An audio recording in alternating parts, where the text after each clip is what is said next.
Okay, now that you've got your thermostat installed and registered, what you're going to want to do is go to ecobee.com and log into your account. Log in. I'm going to use my personal account just for demonstration purposes.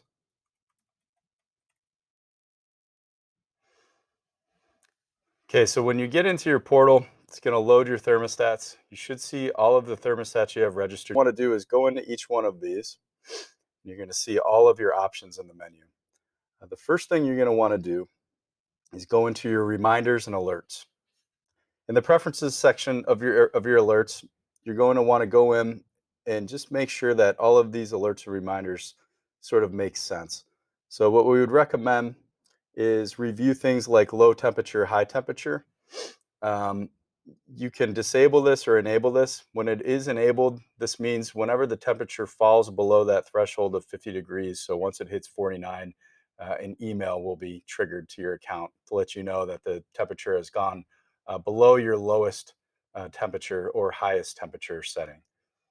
So this is up to the owner, the studio owner, or the user if they want to use this feature. We would recommend, at least with low temperature alerts, that you would turn that on.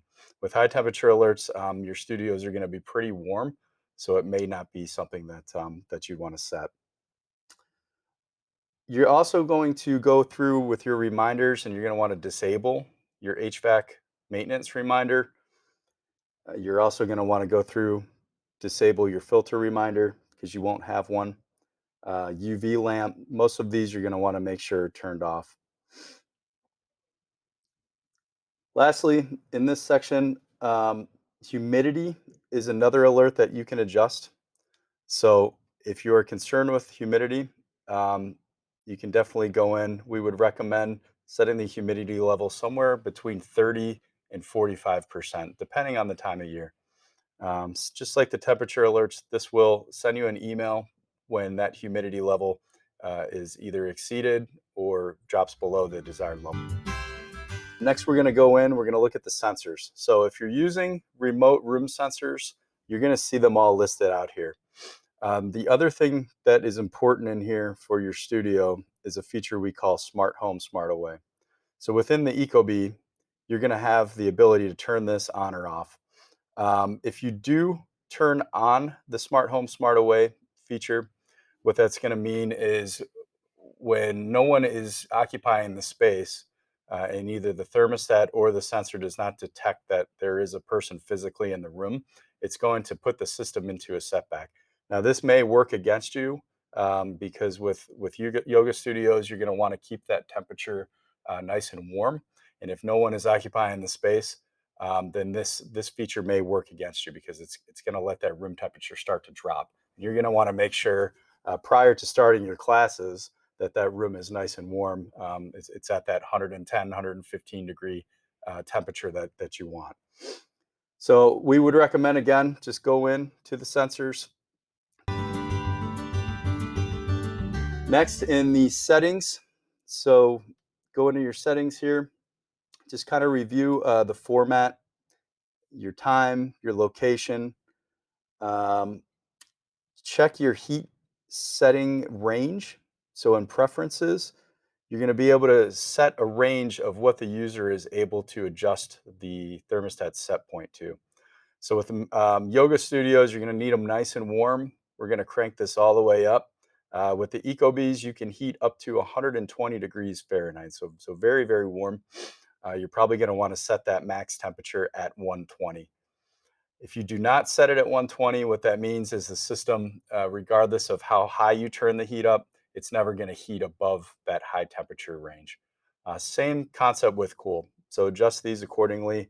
You probably don't need to worry about the cool range quite as much because you're going to be running your infrared heaters to keep the studio nice and warm. Next, with your hold action. So this is something that is probably pretty important when you're holding classes. You're going to want to choose the option, make sure that it's until the next scheduled activity. So once you've got until the next scheduled activity selected here, this means that when you set up your schedule, the set point hold is always going to revert back to the schedule once you move into that next scheduled event. You can also use, a 2 hour hold, a 4 hour hold. You can do it indefinitely, or you can even set it where it will ask you at the thermostat when you do change the set point, how do you want to manage that hold? Do you want it to be, indefinitely 2 hours until the next scheduled activity? So we would recommend, again, just to recap, use the until the next scheduled activity here. Go into your smart recovery mode. So with heat, this is something that you're going to want to disable. So like the smart home, smart away feature, if this is enabled, this is at times going to work against the goal of keeping your studio nice and warm, right? Um, you're really going to want to have this turned off, because what this is going to do is it's going to choose throughout different points in the day when to precondition. So it's going to proactively at times start conditioning before your next scheduled event kicks in. Lastly, in this section, you're going to want to go into the access control.